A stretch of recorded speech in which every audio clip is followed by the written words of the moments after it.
If you know me from another channel, you probably know that I can talk about Madonna for hours. If you know me from this channel, you know me from Life After Last Call, where I talk about the gritty reality of getting sober.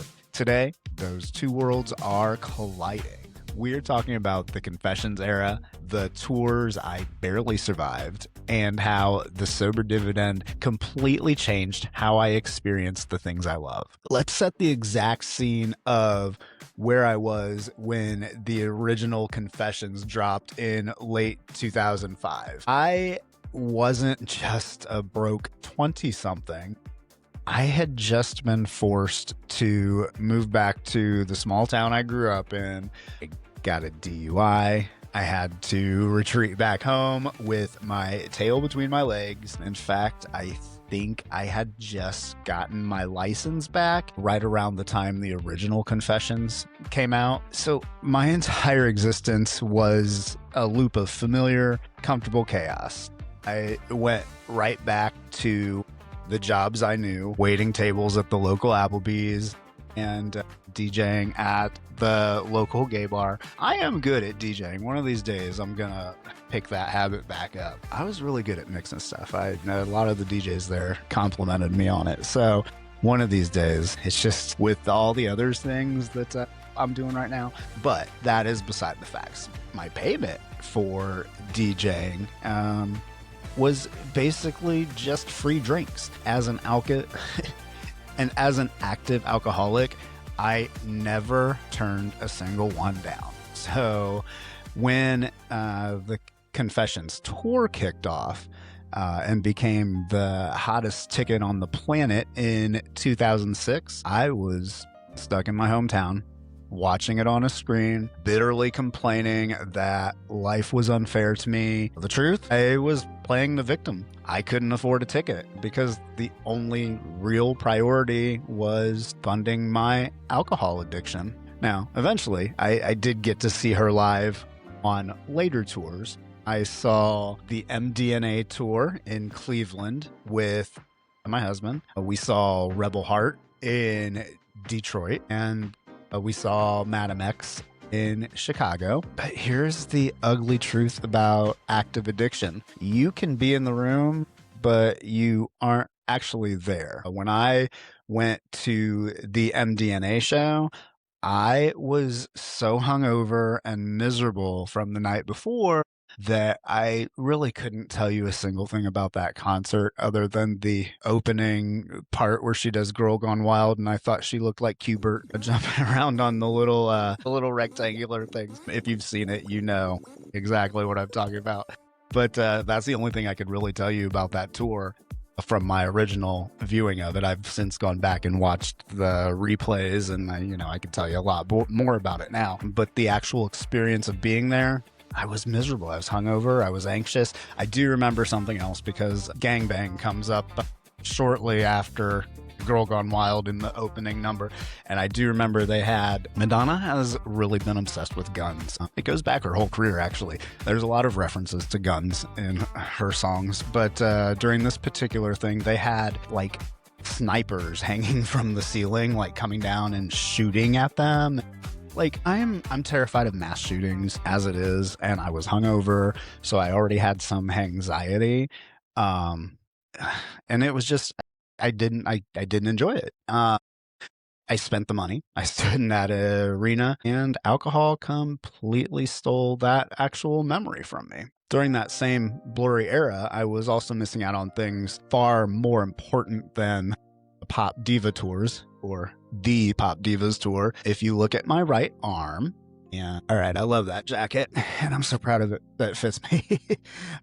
But if you look at my right arm here, I have a half sleeve, and it is the praying hands from one of the marketing images from the Like a Prayer album. And instead of holding a rosary, she's holding a cassette tape, and then Roman numerals for 8/16, and August 16th is Madonna's birthday. But more importantly, August 16th is the day my daughter Zoe was born. So I actually started this tattoo before Zoe and I kind of reunited. During the height of my drinking, I was in and out of her life. I used the personal drama with her mom as an excuse for a lot of it. A lot of it was beyond my control. But the tattoo on my arm was Madonna on the surface level, so I didn't have to go too deep explaining it to people I didn't want to explain it to, because I didn't tell a lot of my drinking buddies about Zoe.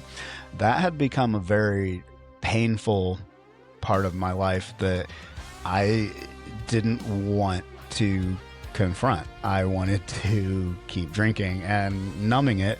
So on the surface level, the tattoo was, oh, it's Madonna. It's the Like a Prayer hands from the album. She's holding cassette, because I like cassette tapes. You know, I didn't have to go beyond it. On the surface, it made ish sense. But, you know, deeper, it was my way to like remind myself that one of these days, Zoe and I are going to get reunited. And then shortly after her 18th birthday, her now fiance reached out to me on Facebook Instant Messenger, and I'm not going to go into the whole details of that, but we ended up getting reunited. We have a pretty good relationship now. We talk. Her and her fiance are getting married this year on Halloween. Costumes are encouraged, by the way. But anyways, we started rebuilding our relationship.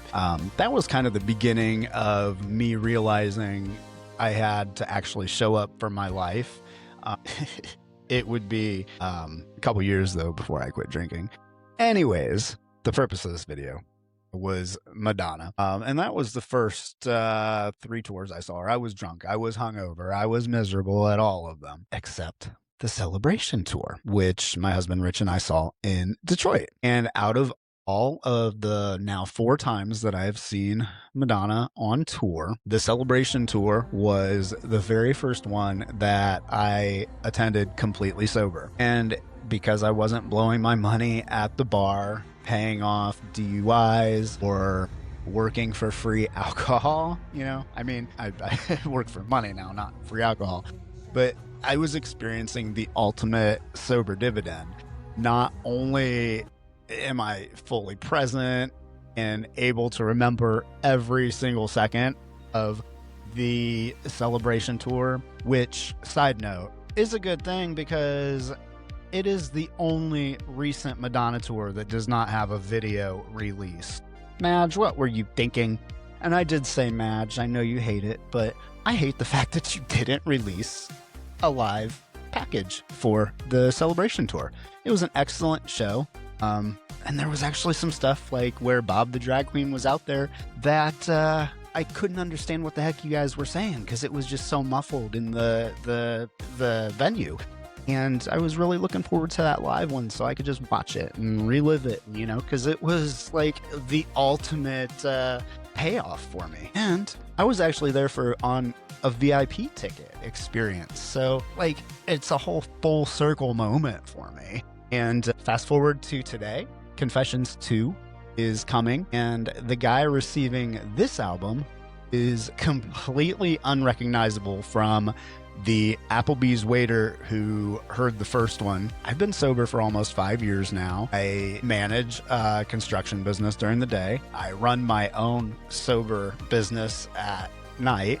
And Zoe and I are in each other's lives. And if Madonna announces a Confessions 2 tour tomorrow, I don't have to throw myself a pity party. I am ready. So now, if you swing over to my other channel, I will be continuing to talk about all things Madonna over there.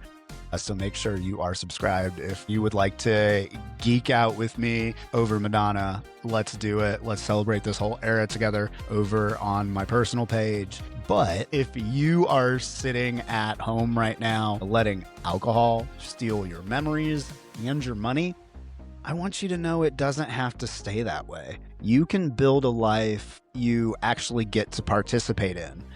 Drop a comment below. What is the best thing that you've been able to experience fully present since getting sober? I'm Eric. Protect your peace. Go pre-order the Confessions, as many versions as you can. And one of these videos coming up, I'm going to show you how crazy I went over the Madam X era. It was a little ridiculous. But I will see you guys in the next one. Thanks for watching. Bye.